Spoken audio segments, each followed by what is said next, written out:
Hello YouTube, I'm Jumpy23 aka Ponemon, and this is the first video in my FE8 0% full recruitment Ephraim Route LTC. This video will serve as an introduction to the run, as well as chapters Prologue and 1. If you're not interested in my spiel, the description has a timestamp for when the actual run starts. To quickly define the title, FE8 is Fire Emblem 8 The Sacred Stones. 0% means the ROM has been modified so that all characters have 0% growths, i.e. they never earn any stats on level up. Full recruitment means every playable character will be recruited and alive at the end of the run. Ephraim Route means that in the route split after Chapter 8, we will be going with Ephraim, and LTC means low turn count playthrough, i.e. this run will be measured on its ability to minimize turn count. I will be playing on the North American version of the ROM, which has many small balance changes compared to the Japanese version. This full LTC follows on from the two videos I posted to my channel a few months ago, saving turns over the existing LTC in chapters 9 and 17. Those videos necessitated moderate route changes, like giving the Ephraim Route to Ford and promoting Tana, so it wasn't really proof that they could slot into a full run.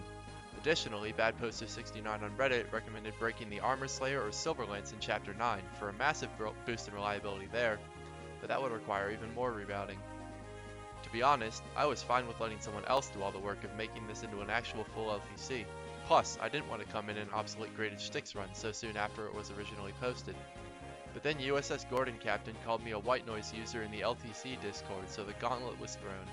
So far the plan is that there is no plan, but the very first ripple effect of these route changes is Ross's EXP, so chapters Prologue and 1 are entirely copied from graded Shtick.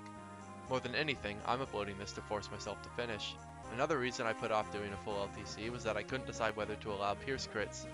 This is an unreliable and extremely cheesy technique that allows Cormac to always do 75 damage, ignoring enemy defense.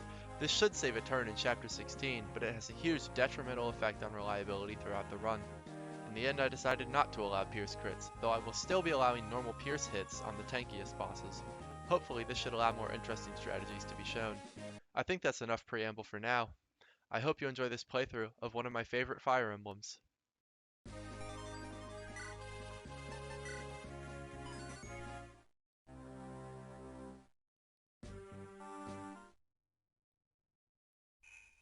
There's a lot to say here, and these maps move fast, so I'm going to be wrapping things off at lightning speed. The two units you see on the map here are Erica and Seth. Erica is a nearly useless lord and we'll be ignoring her. Seth is one of the strongest units in the entire series, and he'll be carrying us for the first half of this playthrough. You have to kill both of these fighters on player phase for the boss to attack on enemy phase. Normally that would be impossible, but the developers rigged it so that Erica would crit if she attacked first with the rapier. I guess it was to trick you into thinking she was good. Seth mops up the other two enemies easily, and that is Prologue cleared in one turn.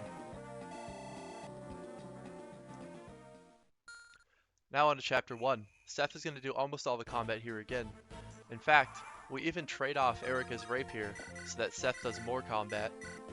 We want Seth to hit S swords, which means he needs to use swords more than lances in the early game, so we take this opportunity to give him as much sword combat as possible. That fighter lives with 1 HP because we didn't reset after Prologue. If we had, the RNG would be different and he would die. That just gives Seth one more experience. Gilliam and Franz just joined. Franz is a cavalier, he's useful in the early game, and then he stops being used. Gilliam is a knight, he's never used in the first place, he's worthless. Erica is unequipped so that only the soldier on her left can attack her. If she were to crit him with the rapier, someone else could attack her and then she might die. That soldier that moves up toward Gilliam, you might think, if I move Gilliam out of the way, he might suicide on Seth for more weapon experience, but he just never attacks on turn 2 enemy phase for some reason. The last thing we need to do is rig a double Silver Lance hit on the boss at 74% displayed hit, and that is Chapter 1 cleared in 3 turns. Thanks for watching, and I'll see you guys next time with Chapter 2.